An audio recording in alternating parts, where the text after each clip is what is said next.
Times of Swaraj में आप सबों का स्वागत है। मैं हूं संतोष सिंह और हम टाइम्स ऑफ स्वराज में बात कर रहे हैं कि पाठक साहब, आप बीमारी को समझ नहीं रहे हैं। हमें लग रहा है कि आप बीमारी को नहीं समझ रहे हैं, इसलिए अलग अलग तरीके से आप डायग्नोज कर रहे हैं, मतलब इलाज कर रहे हैं। बीमारी समझिए। आप 32,000 शिक्षक आपका ज्वाइन नहीं किया है, उसको लेकर पूरा शिक्षा विभाग जो परेशान है, परेशानी की वजह जो है उस पर कोई आपसे बात नहीं कर रहा है या आप तक वो जानकारी नहीं दी जा रही है। तो जरा ये समझ लीजिए कि 32,000 अभी ज्वाइन नहीं कर रहा है और 6 महीना में ये 64,000 हो जाए, 32,000 और नौकरी छोड़ दे तो कोई बड़ी बात नहीं होगी। पाठक जी, इस बात को आप लिख लीजिए, क्योंकि जिस तरीके से पोस्टिंग हुई है, जिला अलॉटमेंट, आपने तो पोस्टिंग की है ना, बीपीएससी ने जिस तरीके से जिला अलॉट किया, मान लीजिए 3 जिला उन्होंने चॉइस मांगा था, उस 3 जिला में नहीं देके कहीं और दे दिए। अब वहाँ कैसे जाएगी लड़कियाँ, महिलाएं कैसे जाएंगी? ये व्यवहारिक पहलू है। तो जरा आप सुन लीजिए, बीमारी आप तक नहीं पहुँचा है और हमको पता है कि ये खबर आप तक जरूर पहुँचेगी। और जब आपके संज्ञान में होगा तो ये जो पत्र अभी निकाले हैं 27 तक, जो जिसको था, जो कहीं नहीं है बीपीएससी में, जो क्वालिफाई किए हैं, ज्वाइन नहीं किया, अब उसको आप 30 तक कर दिए, मतलब 2 दिन उसका डेट बढ़ा दिए। और जो कहीं राज्य और केंद्र सरकार में है उसका आप तिथि बढ़ा के 7 दिसंबर कर दिए। अभी और बढ़ाना पड़ेगा आपको इसी तरीके से, क्योंकि आपके पास जो बेसिक प्रॉब्लम है ना, वो प्रॉब्लम जा ही नहीं रहा है। सिर्फ जा रहा है कि 32,000 40,000 शिक्षक नहीं आए, आप परेशान हो जा रहे हैं। परेशानी के कारण कुछ और है और वाजिब परेशानी है। पाठक जी, इसको गंभीरता से सोचने की जरूरत है। देखिए, आप उन चीज़ों को नहीं समझ रहे हैं।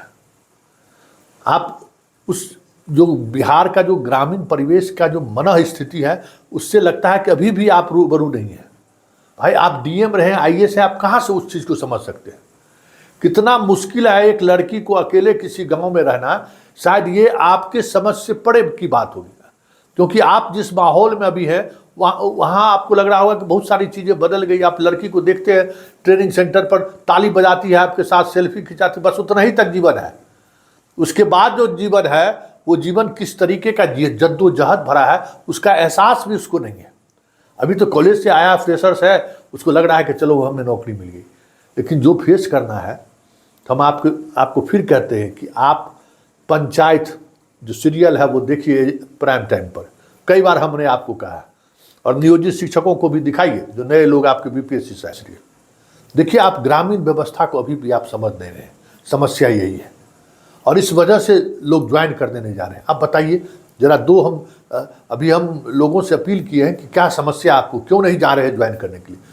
तो इस 1 घंटे के दौरान सैकड़ों फोन कॉल्स हमारे पास आ चुके हैं। मतलब समझ जाइए कि एक कॉल पे बात हो रही है, दूसरी कॉल वेटिंग आ रही है।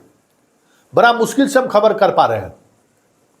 जरा सुनिए, 2 लड़की बीपीएससी आपकी कंपीट की है, क्या व्यथा है उसका, जरा उसकी व्यथा को सुनिए।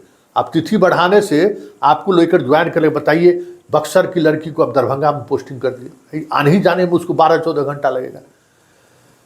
क्या कहते हैं, आरा की लड़की को आप ट्रांसफ़र कर दिए कटिहार बारसोई, कैसे जाएगा भाई?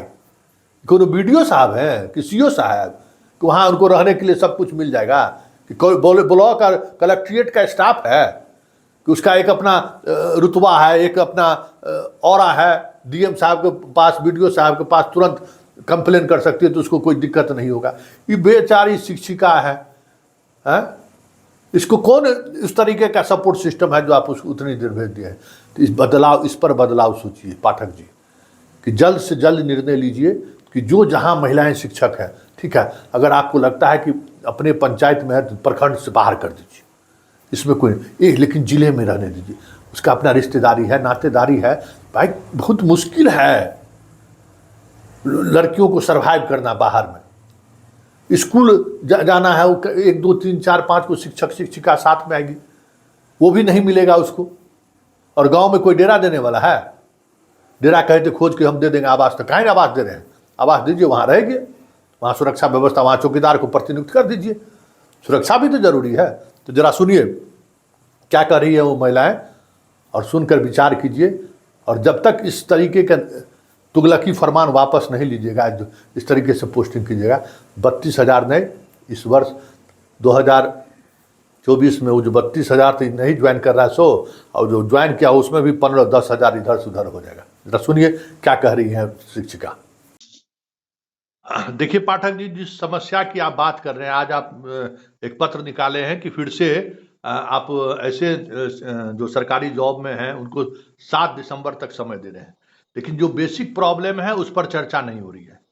किस तरीके से आप बीपीएससी में लोग पास किए हैं, उनका जब पोस्टिंग की बात आई तो चॉइस लिया गया था कि 3 चॉइस हमें चाहिए, लेकिन आप 3 चॉइस के बजाय ऐसे ऐसे लड़कियों को और महिलाओं को आपने पोस्ट किया है जो किसी भी स्थिति में वो पोस्टिंग वाले जगह पर जा ही नहीं सकते हैं।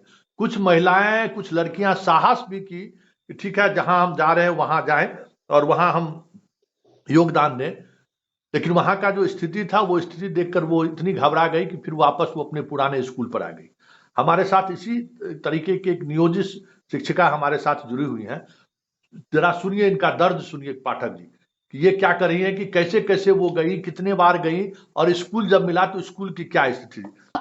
और उस स्कूल में एकमात्र छोटी सी बिल्डिंग है और सामने ही बड़ा सा तालाब था और कुछ भी नहीं था उस स्कूल में। एकदम उजाड़ जगह पर वो बना हुआ स्कूल है। रास्ता भी सही नहीं है, एकदम गांव देहात था। पक्का का घर, 1-2 पक्का का घर थे, बाकी फूस के ही घर थे।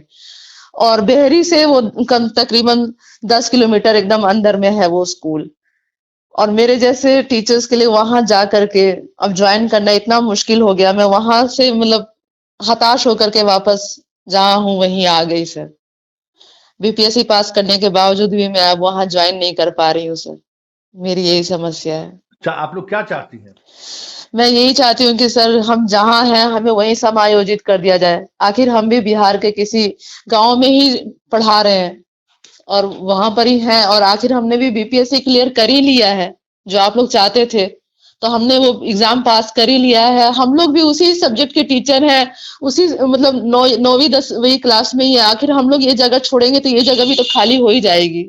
तो मैं चाहती हूँ कि आप लोग प्लीज हम लोगों की इस प्रॉब्लम को समझें और हम लोग जहाँ हैं आप लोग हमको वहीं समायोजित कर दीजिए सर, प्लीज।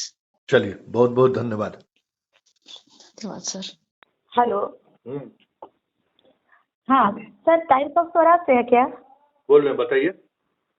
हाँ सर, मैं बीपीएससी कैंडिडेट हूँ। मेरी समस्या ये है सर कि मैं जो होम चॉइस, अपना होम डिस्ट्रिक्ट चॉइस दी थी, उसमें से कुछ भी नहीं मुझे मिला, नियरेस्ट भी नहीं मिला। और वहाँ से 500 किलोमीटर दूर कटिहार के बारसोई में हमको पदस्थापित किया गया है। वहाँ से सर मुझे अपने घर आने में पूरा दिल्ली का टाइम लग जाता है, और ऐसे में एक महिला होकर मैं कैसे अपने छुट्टी को एंजॉय करूं, कैसे मैं अपने को रिफ्रेश करूं, ये सारी समस्या आ रही है।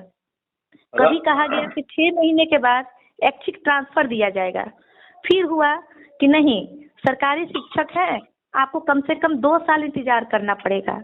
फिर कहा गया कि नहीं, 5 साल तक आपको अपने पद पर बने रहना है। सर, कोई अपना ही एक रूल रेगुलेशन नहीं बन रहा है कि एक टीचर के साथ कैसे व्यवहार करें। तो फिर हम कैसे करें? मेरे छोटे बच्चे हैं, हम अपने छोटे बच्चों को काम देखते हुए किस तरह से स्कूल में अपने बच्चों को पढ़ा पाएंगे?